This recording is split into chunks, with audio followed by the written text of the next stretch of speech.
Hello, it's Doug Kaye, and I'm back with another of our interviews in the series Meet Our Members for the Marin Photo Club. And today my guest is Louise Williams. Hi, Louise. Hi, Doug. we got started off a rough start. Louise's husband's also named Doug, so she has no excuse for not remembering my name. um, Louise, you are one of our most interesting members. People have asked about your stuff for a long time. They think you call yourself now a digital artist. Is that correct? I do. Okay. But you come from a background of photography and you use photography in your work, right? Absolutely. Well, what we're going to do is we're going to go, this is like, not like Queen for a Day. What's the show where you go back? This Is Your Life. The old This Is Your Life show. Was it Ralph Edwards? Did he do that? Oh God, I'm showing my age. All right. We're going to go back to the early years and figure out how you made the transition from photography to digital art. So you grew up in San Francisco, like Yeah. many of us did. And I'm guessing from your biography, did you go to Berks? Yes, I did. And did your husband 13 years did your worth. husband go to town? Yes, he did. All right. All right. So you're a Berks girl. That explains it. Yes, it And does. so, 13 years. right. I Kindergarten all the way understand. through. A lot of my friends went to town school, so that's great. So tell us about how you first got started in photography. What was your very first experience? My first experience that I remember was when I think I was 10, and my parents took me to the De Young to see The Family of Man, and which was, I think Win Bullock put it out, but I could be wrong about that. It was mind-blowing. The entire exhibit was photography from the book, The Family of Man. And I was transfixed. I was horrified in some. They showed an absolute birth with the umbilical cord still attached, which to a 10-year-old mind was shocking. But the whole story, it was packed with emotion and pathos and beauty and grace about the story of man. And I loved it. I loved it. And that hooked me. And so I was given a little Kodak. I can't remember. I don't think it was a Brownie. I think it might have been an Instamatic for Christmas that year. And I just went hog wild photographing. But unfortunately, my mother was not happy with the cost of processing at Rexall drugstore. And so that sort of went away until I was, I think, a junior in high school, when a friend of mine who was quite a good photographer, and she had moved from a rangefinder to a Nikon, gave me her rangefinder. And so I used that really for quite a few years. I took it to Europe with me in 72. No, not in 72, in 68. I took it to Europe with me in 68, and I worked with it in the very, very beginning. And then basically then what happened was, when I started teaching in Tiburon in 1970, I took a class from UC Extension with Bill Piltzer, and I was absolutely ready to go then. It was a darkroom class, and I used the darkroom at an outfit called The Darkroom in Montecito Shopping Center in Marin, and I practically lived there. And so that was really the beginning. Then I went in, I can't remember what year, but I bought my first my first SLR in Japan. Can't remember exactly the year, and it was a little Minolta, and I loved it, and I used that for years. And when I was teaching, after my class in 1972, I think it was, I realized, it became clear that I was pretty much a gifted portrait photographer. I had a way of really seeing the people I was photographing, sort of looking inside and making a statement about them in some way. So while I was teaching, I was also doing portrait photography. And I continued doing that, and you'll see some of those images. So that was my very beginning. Very good. Let's go over a little bit of your biography, and then we'll go right to the images, and you can sort of retell the story through the images. Okay. But so you went to Cal Berkeley and majored in English, I see. Yes. And you said your plan was to write the great American novel. So many people plan to write that same novel. Isn't that amazing? I know. Well, some people do, but That's not right. me. But you ended up going into teaching. Yes. And so how long did you do that? How long were you teaching? First time around, I taught at Del Mar in Tiburon from 70 until 80. And then there was a decline in enrollment. And so I was laid off. But it was a good timing because I had been married for a couple of years and it was time to maybe start a family. So that was great. So from 80 until 92, 80, yeah, well, actually 81 until 92, I was a mom, but I was very, very involved with the boys' school. And by then we'd moved to Piedmont.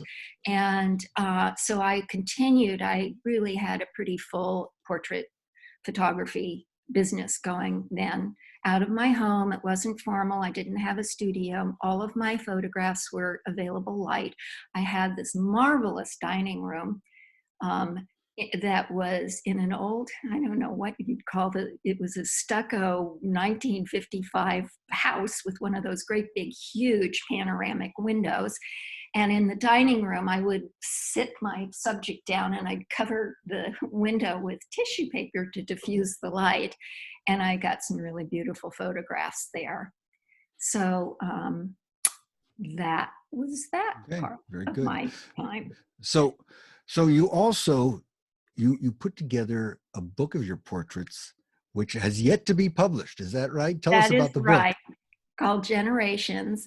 And that's a book of grandparents and their grandchildren. And so there's images that take up a full page on the right-hand side. And then on the left-hand side, wherever anybody wanted to contribute, whether it was the grandchild or the grandparent or both, would write a little statement, say a little something about their relationship with the other person. And unfortunately, Chronicle Books was interested, but they wanted a famous person on the cover. It was around the time of The Gifts of Age, if you know that book, where Julia Child was on the cover, and that was a book of 80 octogenarians who were really interesting. So because Julia Childs was on that book, they felt I needed to have a famous person, but I couldn't find anybody because the famous grandchild, who would be like a baseball player, wouldn't give me to make money his portrait, right? He wouldn't let me make money off of him. And then I was friends with other people who had famous grandparents, and they didn't want their grandchildren exposed to the public because it wasn't particularly safe. So it sits in boxes, ready to be done. Well, of course, all these people are like 35 years older now and dead. Yeah, but maybe what you have to do is do this as a self-published, like a blurb book where you can print just 1 or 2 or 3 copies. We'll have to see if you can put that together finally. It's been a while. Yeah, well, I did do The Silver Lining, and I'm not a fan of blurb anymore, I have to say. But maybe. Okay. Who knows? Okay, so I think this is time to start looking at the pictures because that's going to help us understand sort of, is it somewhat chronological? Is that how you've organized it? Totally chronological. Good. So I'm going to let you share your screen and just walk us through your pictures and tell us the story that comes to you from the pictures. Okay. So this was my very first image that got renown. I entered it in 1978 in the Marin County Fair, and it won a first place.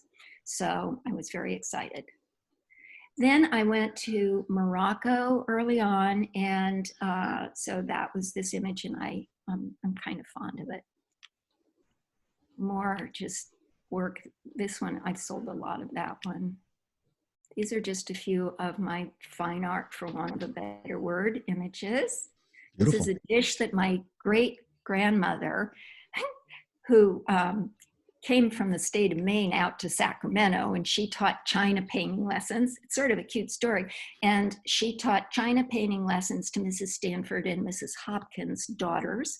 And because when Mrs. Stanford opened Stanford, my grandmother and my grand aunt were in the first graduating class at Stanford because of my great grandmother teaching China painting lessons. So that's her painting. And Well, now, go back to that a second, because this looks to me like the beginning of your digital art. This is where you're starting to stage things in particular and mixing media in your photographs. I think so. I mean, he's supposed to be like glutted, and he's died on the vine, right? He's just overdosed. Would we call this strawberries. instead of a still life, would this be a still death? I'm sorry. I couldn't help myself. All right, go ahead. Okay. So, and then here are just a few portraits from that period. But you can see how gorgeous the light in my dining room is. It is. I did a lot of families. Okay, and then in 1987, my husband had a job that took us to Singapore, and so we were there for 9 months. And while we were there, I was on the photography. I guess I was the photographer for the American Women's Association, and so I did a few covers. So here are the covers.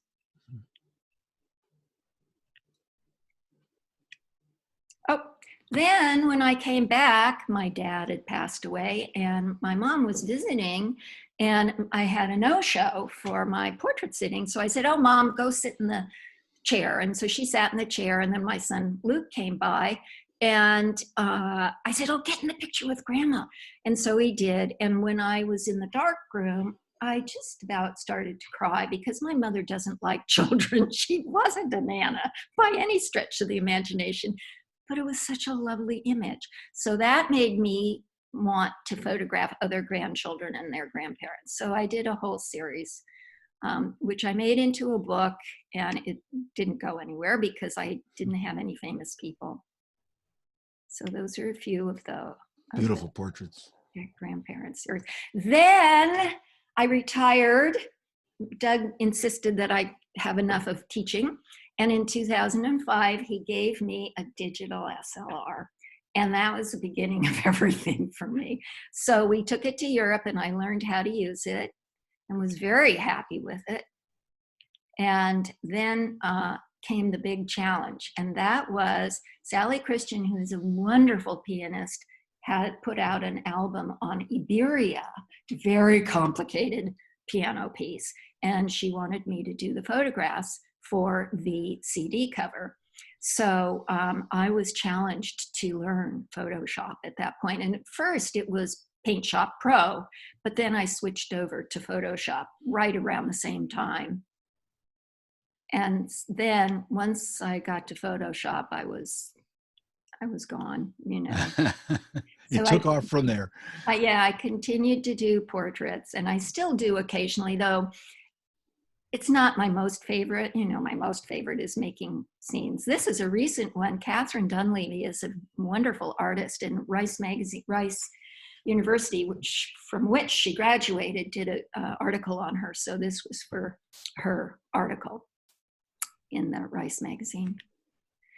Oh, and then I just also, this is just to make you laugh, all of you nature people, this is my nature photography. And of course I fiddled with it and painted it. And it's now on our dining room wall, a bunch of them, 9 of them, I guess, or 12 of them. Anyway, then this is when I started putting words in my pictures. So these are pretty much straight pictures, but I added words to them. I went through a phase where I was really interested in, and I think I had gone to, now I'm not going to remember his name, but he's a wonderful photographer that would put circles and shapes in his pictures. And because he was interested in what the brain does when it's looking at something identifiable, like a word or a shape, and then a photograph, and it makes the brain do some interesting things. So I did a whole series, and this is really clearly with words, even more than the other. This one says, my religion is to live without regret. It has kind of a double entendre. So this was, and then I started to really want to get wacky. So at first, This is the Louise we've gotten to know recently. yeah, and they didn't really always make sense, which drove my husband crazy. But so I just played around with things that struck me at the time. And the way I work is really, I pick a picture and then I go, oh, that would look interesting on it. Oh, that would look interesting. Hardly ever do I see it beforehand. I just play. I just play. This one, by now, I had I found out about a Marin Open studio and I started showing there. And at my very first year, I think it was John Nygren, met me in the overall big gallery where everybody shows a picture. I was dropping something off and he was there, and Diane Hansen introduced us and said, oh, two photographers meet each other. And he said, you have to join the Marin Photo Club. The people are great. You'll love it. So I joined. This was my first entry and it got a first. Excellent. Very good. Called Dreaming of the Virgin. Then I and did what year was that, would you say? When did you join the club? Oh boy. Take a guess. It was probably 2012 or 13, maybe. Okay. Got it. It was definitely 2012 or 13. Mm-hmm. So, so I just kept on with making these goofy images. And this one I did see ahead of time. I was meditating and I saw it, so I ran up and made it. This one Mike Hancock loves. This one, the people in the club have seen this one. This is from, is it Bernie, that town where it's the,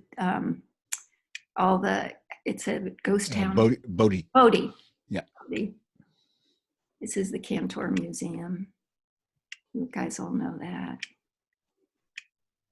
Then I put together a book, which I actually did publish on Blurb. Of course, I lose money on it because who can charge $30 for a little tiny book?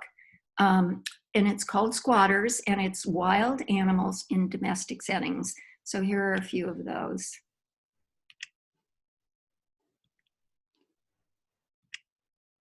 Marvelous. Notice it's 4:20 on the clock. Okay. But I love the shadows and the squares and the stripes. I thought that was fun.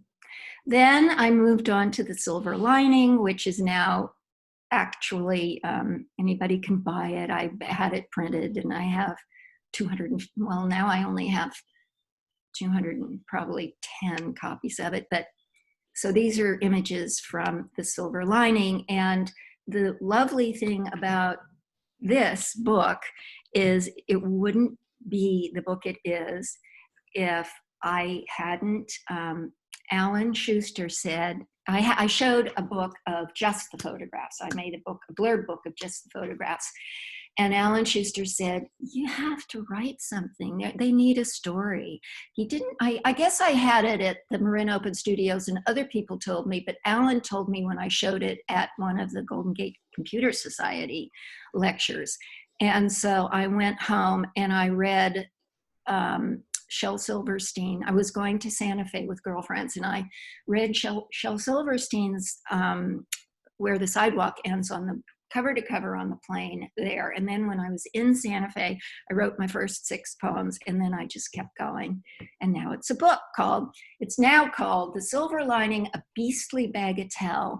A bagatelle is a piece of light music or light verse because the poems are anything but brilliant. And so The Beastly Bagatelle. And here it is. And here are some of the images. I noticed that particularly more recently, animals are in almost all of your pictures.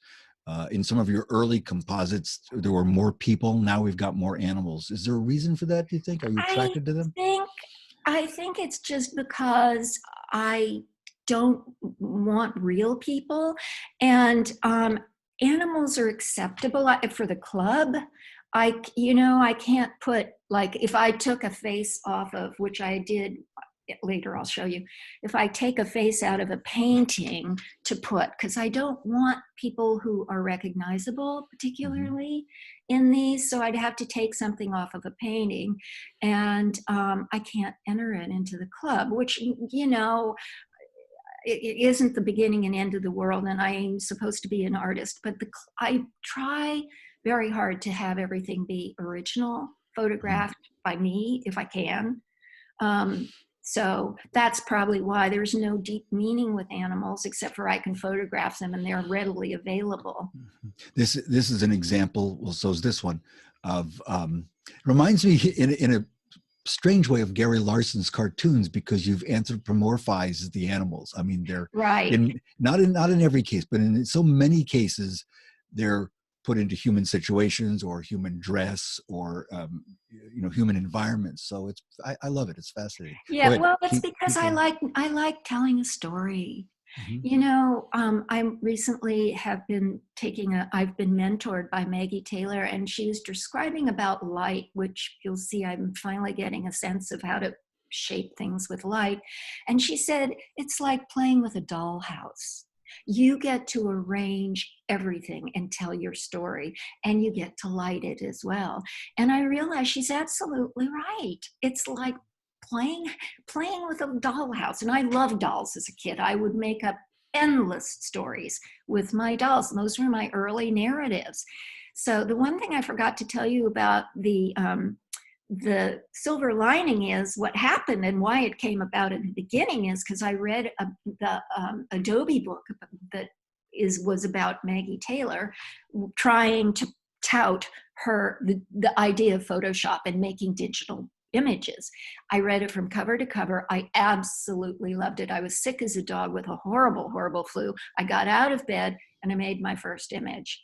And I just kept going. And in the beginning, I used the bodies of my ancestors because that's how I started in photography, actually, is that when I was a little girl, my grandmother had those wonderful photo albums with the gold pages, very heavy, thick matting, and so in these wonderful leather albums, and I would just look at those images. I forgot that to tell you that I pored over those images as a little tiny girl, and then the family of man came along, and so here now those very images that I pored over as a child were showing up in the silver lining. So this is my great great grandparents. um, uh, Emma and Simon Henry and Emma Stose. Hmm. And I've changed the name to Simon Henry and Emma Katz. And the funny story about this is my father loved lions. He called my mother Tweaky Lion, and we had lion figurines all over the place. So that's a lion. And then the cat is my son Luke had a horrible cat. I didn't like it all, McTavish, and that's McTavish is Mrs. Katz. So, and this of course reminds me of my mother. And I made this for my friend Betsy. She was dying of pancreatic cancer. And so I made this, although I never showed it to her because, of course, I have the feeling that when we're gone, we become pure light and we just are energy. So that's what that's about. So in the next body of work is absurdities. And the thing about absurdities is that it's a formula. So the background, all the backgrounds in this series are from Acuma, which is a very sacred mesa in New Mexico, not too far from Albuquerque. And this is where the elders go to transition on to the next life. And then at the time, good old Alan Schuster again had told me about Reich's Museum, Reich's Studio, where they offer images up to anyone who wants to use them to make more art. And then every year they have a competition, and there's a prize for the object or the thing that was most creative using the work from the Reich Studio. So the characters are all from the Reich Studio. This is called Do I Dare? This is called Sunday Afternoon. Please notice the poor little frog that's being brutalized. Nobody else notices. I sort of am getting jaded in my old age, I think. So this is slacking off. This is the dropping by, the visitor. And then there's new work. So this is all since when the coronavirus hit. I was supposed to go to New Mexico to take a workshop from Fran Foreman. I have to back up and tell you that I had a hip replacement in June of last year. And while I was laid up, I spent a lot of time looking for people who do digital work like I do. And I loved, of course, Maggie Taylor is my absolute idol, but there wasn't a Maggie Taylor workshop or anything. And I ran across, oh, I know, because Mike Hancock sent me an image that was on Your Daily Photograph by Fran Foreman. So I immediately emailed her. I said, oh, do you teach, blah, blah, blah. So she was doing a workshop in March in the Santa Fe workshop. So I immediately, or as soon as I could, because it was way too early, I signed up for it. And about 3 days before I was set to go, Frances Williams sent me forwarded an email saying Maggie Taylor was doing a workshop in July. So I had already committed to the Fran Foreman and I had to go and so on and so forth. But guess what? COVID-19 and I couldn't go and they canceled it. So I took the refund from that and Maggie Taylor announced that she was mentoring online. So I did buy the Maggie Taylor workshop, which I'm afraid is going to be canceled also. But with the Fran Foreman stipend, I signed up for 6 hours, which was way more than 6 hours of Maggie's time, 6 hours of mentoring. And it's made, I don't know if I could tell you all the difference in how I do things now. It was very hard, very challenging, but I'm just so grateful and I'm really looking forward to working with her more. So these are just the newest things that I've done since working. This is before Maggie, and this is before Maggie. Mm-hmm. But now these are. This is, well, you guys saw this in isolation. Mm-hmm. She taught me how to make patterns. It's very, very cool. Very cool. She also taught me how to make fog. Mm-hmm. And she taught me how to shade. This is called Sock Monkey Princess. This is the pink picnic. The fashion saloon. And this is my last one that I just finished called The Unicorn in the Garden. These are marvelous. That's it. That's everything. All right. Go ahead and unshare. We'll get your camera back. I got to say, these are just so marvelous. Everybody I know in the club looks at these and we're just sort of blown away by your imagination and your creativity. I mean, it's one thing to master the technical aspects of doing it, which I know from experience are very difficult. But I think what impresses us the most is the creative vision. Or do they come from your dreams? Do you just literally sit down, like you say, and just say, well, what could I throw in here? How does it go? Well, in general, it's getting to be kind of a combination. Very, very rarely. Now, like in the Silver Lining, there is an image of giraffes coming out of holes in the ground. And that was a dream I had. I woke up and I said to Doug, honey, I just dreamed of giraffes wearing party hats coming out of holes in the ground. And I went up and made it. But in general, I sit down and I go into a zone, which makes me kind of stupid in the real world. I gotta tell you, I can't do both. But anyway, I just sit there and it comes to me. I either pick a background or, for example, this little guy is I don't know if you can see him. Yep. He is a puppet that we bought in Bali, and he was hanging up on a wall on the way downstairs, and his string rotted in the sunlight because it's in the pouring sun, and he fell down and he landed on the bottom of the stairs. And I brought him up, I put him on the dining room table, and I thought, oh, want to use you. And then he became the unicorn in the garden. And how that happened, I'm not exactly sure. But he started out being a little different, and then I changed the background and he became the unicorn in the garden. Mm-hmm. So it's a combination of what fits together, what strikes me as I'm going through. One of the things that Maggie had me do, and I had actually started doing that, is I go through all of my old archives and I pull out interesting images and put them in a folder. So I have a folder called New Ideas 2020. And then I kind of mull over those new ideas. Plus, I have a folder called Backgrounds, and I have a folder of clouds and a folder of masks. And what masks are just the object, which I've taken out of the background. So I can put those in. And I refer to that a lot because sometimes when I want a character or something to add a little spice, I can find something in masks. So that's part of the process that I use. Now, in the last couple of years in the photo club, there have been a lot of discussions about photography, digital art, as you mentioned, using other people's artwork in your images. How well do you think the photo club has, I guess, adapted or accepted the kind of work you do? I think that they have been absolutely wonderful to create that category. I really appreciated that.